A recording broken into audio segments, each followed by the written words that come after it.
Halo, berjumpa lagi ke episod yang seterusnya. Kali ini episod macam mana cara-cara memasang balik semula ya carburetor genset jenis Euro Power yang telah kita barai tadi ya.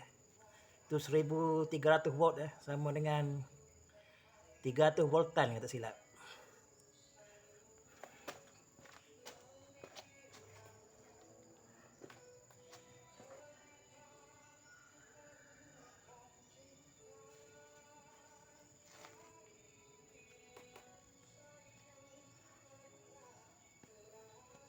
Pertama sekali kita pasang benda ni ya. Masuk je dalam ni. Masuk dalam ni.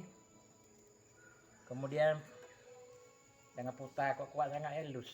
Dia akan pecah dia punya terik. Letak je nombor 1. Pelan-pelan putar.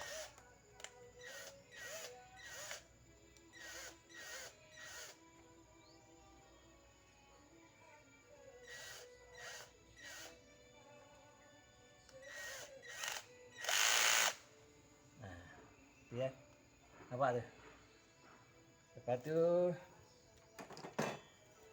jangan barai banyak-banyak lah ya, pelan-pelan, step by step. Kalau kita barai banyak-banyak nanti kita pelan-pelan ya. Ini benda ni aku rasa bocor ni. Aku rasa tak tahu lah, cuba pasang kalau boleh bertahan. Pasang getah ya. Ni jangan lupa.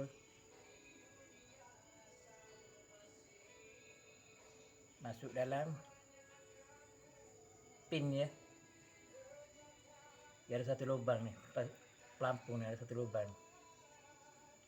Masuk je ke lubang tu. Macam inilah keadaan dia ya.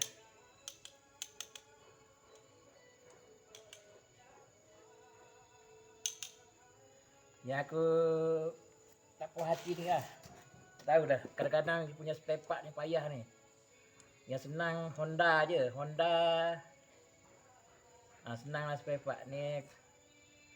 Susah sikit ni. Tahu aku cuba seal lah dulu.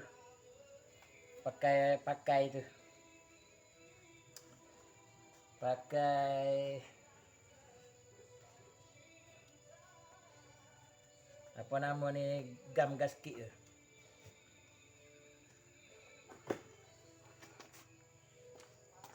Berjumpa di next episode.